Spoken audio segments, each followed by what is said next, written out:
Salam sepak bola, teman-teman netizen atau warganet yang saya hormati semuanya. Welcome back ke konten terbaru dari channel YouTube Triple B. Dan di konten terbaru hari ini saya ingin memberikan analisa dari dua pertandingan English Premier League. Yang pertama antara Manchester United versus Everton yang berakhir untuk kemenangan Manchester United dengan skor telak 4-0. Dan yang kedua antara Liverpool versus Manchester City yang berakhir untuk kemenangan Liverpool dengan skor yang meyakinkan 2-0. Dengan hasil akhir ini teman-teman berarti Liverpool untuk sementara masih berada di posisi puncak klasmen English Premier League. Dan selisih poin mereka dengan Arsenal dan juga Chelsea adalah 9 poin. Dan selisih poin Liverpool dengan Manchester City yang untuk sementara berada di peringkat nomor 5 artinya sudah di luar zona 4 besar adalah 11 poin. Sedangkan Manchester United dengan kemenangan telak atas Everton tanpa juga kemasukan gol untuk sementara ini berada di peringkat nomor 9. Tapi kalau bagi saya teman-teman, yang penting itu sebetulnya bukan hasil akhir dari Manchester United, tetapi cara mereka bermain. Karena selama dilatih oleh Erik ten Hag, kelihatan jelas seperti yang berkali-kali saya tegaskan di konten dari channel YouTube Triple B pada saat saya memberikan analisa dari pertandingan MU, bahwa Manchester United tidak punya yang namanya identitas permainan. Artinya pola permainan mereka itu nggak kelihatan, maka itu para pemain sering membuat kesalahan dan sulit sekali bagi MU untuk bisa mencetak gol. Tapi dalam dua pertandingan terakhir nih, lawan Bodo Glimt ya, kalau nggak salah itu nama klubnya, di Europa League, MU berhasil meraih kemenangan dengan skor 3-2, memang kemenangan dengan skor tipis, tapi cara bermain mereka beda banget. Dan memang Everton bukanlah salah satu tim yang kuat di English Premier League, kita semua tahu itu. Tapi MU bisa menang dengan skor telak tanpa kemasukan gol. Itu yang bagi saya adalah sebuah sinyal yang positif. Meskipun bukan berarti MU sudah kembali ke style of play mereka pada saat dulu dilatih oleh Sir Alex Ferguson, enggak. Dan juga sekarang bukan waktunya untuk mengatakan MU is back, sama sekali belum. Tapi paling tidak sudah ada perubahan yang kelihatan pada saat para pemain ini bisa bersinergi di antara satu sama lainnya untuk menciptakan banyak peluang yang berbahaya dan juga menyelesaikan pertandingan secara meyakinkan dengan kepercayaan diri yang sangat tinggi. Bahkan pemain seperti Diallo, kemudian Dalot, Rashford, Bruno Fernandes, Zirkzee, De Ligt, Mazraoui, semua pemain bisa perform. Dan ada satu hal yang sangat berbeda dari permainan Manchester United dalam dua pertandingan terakhir ini. Para pemain mereka tidak egois. Dan juga striker mereka mulai mencetak gol. Højlund mencetak 2 gol lawan Bodo Glimt karena dia mendapatkan yang namanya suplai bola. Zirkzee dan Rashford bisa mencetak 2 gol. Bener gak sih Rashford yang dikasih golnya atau si Brent White yang dikasih golnya ya? Saya juga sampai lupa nih. Karena terlalu excited. Kayaknya, Rashford yang dikasih gol ya. Padahal itu terkena Brent White ya. Oke. Padahal terkena Brent White kemudian deflected kan. Tapi ya, jika Rashford tidak shooting kan nggak gol juga ya. Mungkin karena ini deflected dianggap gol dari Rashford. Kecuali nanti direvisi. Tapi Zirkzee juga bisa mencetak 2 gol karena ada supply bola. Jadi inilah yang paling penting. Nggak ada tuh pemain MU yang egois. Mereka pada saat berada di ruang pertahanan tim lawan, mereka akan berpikir cari rekan yang free. Dan itu berhasil mereka lakukan. Tapi memang masih ada kelemahan lah di lini pertahanan MU karena juga para pemain Everton masih bisa membuka pertahanan dari MU karena saya melihat Kobbie Mainoo dan juga Casemiro kadang-kadang out of position. Dan Diallo bersama Dalot kadang-kadang juga naik terlalu tinggi dan terlambat turun. Maka itu para pemain Everton beberapa kali bisa masuk ke ruang pertahanan dari Manchester United dari kedua sektor sayap. Tapi Everton hanya bisa menciptakan 3 peluang yang berbahaya. Yang pertama tuh dari pemain mereka, karena saya kan nggak hafal ya nama pemain mereka, Lindstrom itu di babak pertama, dan juga Beto yang hampir dia mencetak gol, dan yang ketiga dari Dominic Calvert-Lewin di babak kedua saat pertandingan sudah akan berakhir. Jadi Everton juga tidak bisa menciptakan banyak peluang yang berbahaya. Artinya recovery dari para pemain MU cukup baik. Cuma di depan ini MU galak sekali, cepat sekali switching play-nya dari defense ke attack tuh cepat. Dan saya baru pertama kali nih nonton MU dalam beberapa bulan terakhir yang bermain dengan high tempo, high energy, luar biasa. Seperti para pemain MU ini tidak dikasih makan selama 3 hari sehingga mereka habis-habisan di pertandingan semalam seperti mereka bermain di sebuah pertandingan final. Memang ini hanya sebuah pertandingan liga yang masih di awal musim lah sekarang kan, tapi mindsetnya sudah beda dari para pemain MU. Inilah yang perlu ditunjukkan oleh para pemain Manchester United dan berhasil untuk sementara ini di awal dilakukan oleh pelatih baru mereka, Ruben Amorim. Formasinya 3-4-2-1 mengandalkan dua pemain yang bisa tiba-tiba masuk dari second line. Menarik sekali permainan dari MU dan banyak bola-bola dari lini pertahanan yang akurat. Gol pertama dari Rashford bagus, umpan dari Bruno.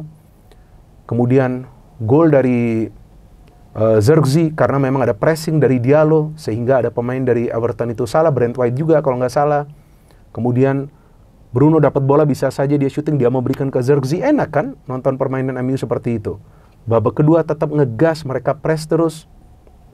Baru mulai babak kedua sudah bisa mencetak gol. Kita lihat build up-nya rapi, Diallo mendapatkan bola, bisa memberikan umpan yang manja kepada Rashford. Rashford finishing-nya juga bagus. Kemudian lagi-lagi dari build up play, Diallo bisa memberikan umpan kepada Zirkzee, dan Zirkzee bisa melakukan finishing yang sempurna. Jadi, ini sekarang kekompakan di antara para pemain MU lagi bagus-bagusnya, dan saya melihat sinergi mereka luar biasa. Dan kemampuan dari Dalot dan juga Diallo ini sudah kelihatan, sudah jauh lebih baik. Ya, mereka walaupun ya mendapatkan dua peluang lah, mereka tidak bisa shooting ya, atau memang mereka ya kontrol bolanya tidak begitu baik. Tapi saya pikir permainan MU sekarang ini sudah menyerang dengan berani. Mereka mengambil resiko yang besar para pemain MU. Artinya ya defense ini jika naik terlalu tinggi harus juga dibantu oleh double pivot. Nah, saya melihat dalam hal ini Casemiro belum stabil lah permainannya. Nah, gak ngerti kalau nanti Ugarte bisa bermain jauh lebih baik. Tetapi ini adalah permainan MU yang beda total, dan saya melihat para pemain MU bermain dengan garis pertahanan yang tinggi, berani mengambil resiko, dan juga saya melihat passing-passing mereka jauh lebih akurat sehingga memang mereka menciptakan lebih banyak peluang untuk mencetak gol. Dan saya melihat kreativitas dari para pemain MU ini bertambah sejak diambil alih oleh Ruben Amorim, karena mereka tidak selalu menyerang dari kedua sektor sayap, tapi ada bola juga yang bisa masuk dari tengah dari Bruno Fernandes. Dan semua pemain MU itu pada saat sudah passing bergerak mencari ruang. Itu yang membingungkan para pemain Everton, sehingga mereka memaksa para pemain Everton juga terus-menerus melakukan kesalahan. Jadi jika biasanya MU yang ngelawak, maka sekarang tim lawan yang ngelawak. Jadi saya pikir ini adalah kemenangan yang fantastis dan layak bagi Manchester United. Tidak ada faktor keberuntungan, tapi karena memang teamwork dari para pemain MU luar biasa. Kita tunggu nanti konsistensi dari para pemain MU, karena salah satu kelemahan dari MU dalam beberapa musim terakhir adalah konsistensi. Dan sekarang saya ingin membahas pertandingan antara Liverpool versus City yang saya kaget bahwa City tidak bisa bermain sama sekali. Apalagi di babak pertama, di 20 menit awal jalannya pertandingan, Liverpool bisa menciptakan total 7 peluang dan mencetak 1 gol. Seharusnya Liverpool bisa menang dengan mencetak lebih banyak gol, maybe 5 or 6 goals. Ya, teman-teman yang menonton pertandingan ini semalam bisa melihatlah Liverpool mendominasi total. Bagaimana caranya mereka mendominasi total? Mereka bermain dengan garis pertahanan yang tinggi sama seperti MU. Mereka menekan para pemain City. Para pemain City tidak dikasih keluar dari area mereka sendiri selama 20 menit awal. Dihabisin itu para pemain City. Kenapa City kalah terus-menerus? Karena para pemainnya terlihat tidak disiplin dalam mengawal lini pertahanan. Mereka lebih fokus bagaimana caranya mengeluarkan bola dari area pertahanan mereka daripada bertahan secara benar dan baik. Maka itu banyak sekali kesalahan dari para pemain City. Padahal kita tahu bahwa City adalah tim yang jarang kemasukan banyak gol. Tapi Liverpool bisa membombardir pertahanan mereka dan membuka pertahanan mereka terus-menerus. Seharusnya Van Dijk itu mencetak hat-trick, seharusnya Salah itu mencetak hat-trick, seharusnya Diaz mencetak gol, seharusnya Nunes mencetak gol, seharusnya Gakpo bisa mencetak gol, seharusnya McAllister bisa mencetak gol. Hampir semua pemain dari Liverpool itu punya peluang untuk mencetak gol karena Liverpool bermain dengan all out pressing. Mereka tidak menunggu dan mengandalkan counter attack, tetapi kali ini mereka menekan para pemain Manchester City, dan City hanya bisa mendapatkan 3 peluang yang berbahaya, Rico Lewis, Haaland, dan juga De Bruyne. De Bruyne sudah one-on-one pun gagal melakukan finishing. Dan jika bukan karena kiper Ortega dari City, maka seharusnya Liverpool sudah menang dengan skor yang jauh lebih banyak. Dan saya pikir para pemain Liverpool harus bisa mengasah finishing mereka karena terlalu banyak peluang yang mereka buang. Tapi saya melihat kekuatan Liverpool musim ini berada di double pivot mereka. Siapapun itu yang bermain, Gravenberch dengan McAllister, atau Gravenberch dengan Curtis Jones, atau dengan Szoboszlai yang bermain sedikit ke depan dan McAllister bermain menggantikan Szoboszlai, ya seperti itulah. Itu inti kekuatan mereka.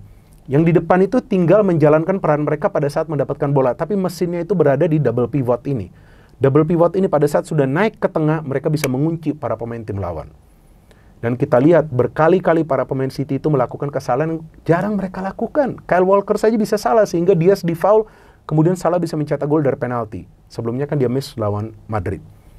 Dan gol pertama kita lihat, gol pertama yang begitu cantik di mana para pemain City hanya melihat bola, tidak melihat pergerakan dari blind side, dari sudut yang tidak terlihat. Ya kan?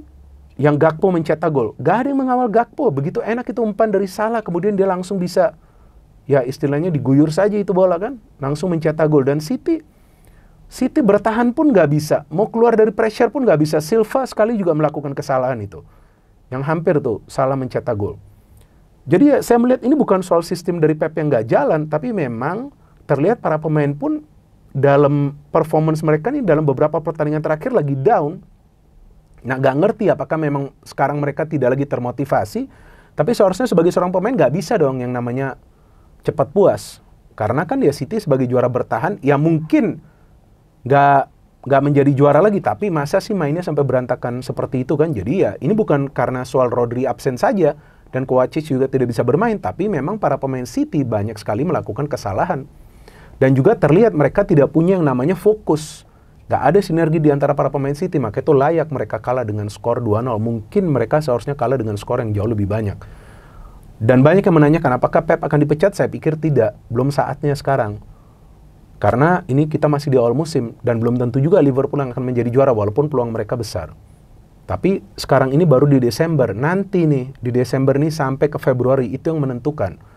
Dan saya pikir akan lebih ketat persaingan di English Premier League, karena adanya juga Arsenal dan Chelsea yang sekarang sudah jauh lebih improve, apalagi Chelsea, belum lagi Brighton. Jadi ini akan seru teman-teman English Premier League. Tapi bagi saya kemenangan dari Manchester United dan Liverpool bukan karena faktor keberuntungan, tapi pressure yang mereka berikan kepada para pemain tim lawan sehingga mereka berkali-kali melakukan kesalahan dan mereka bisa memanfaatkan sejumlah kesalahan tersebut dengan taktik yang benar, dengan high pressing game, dengan high tempo untuk mencetak gol agar bisa meraih kemenangan. No hit, no politics, only football. Salam sepak bola.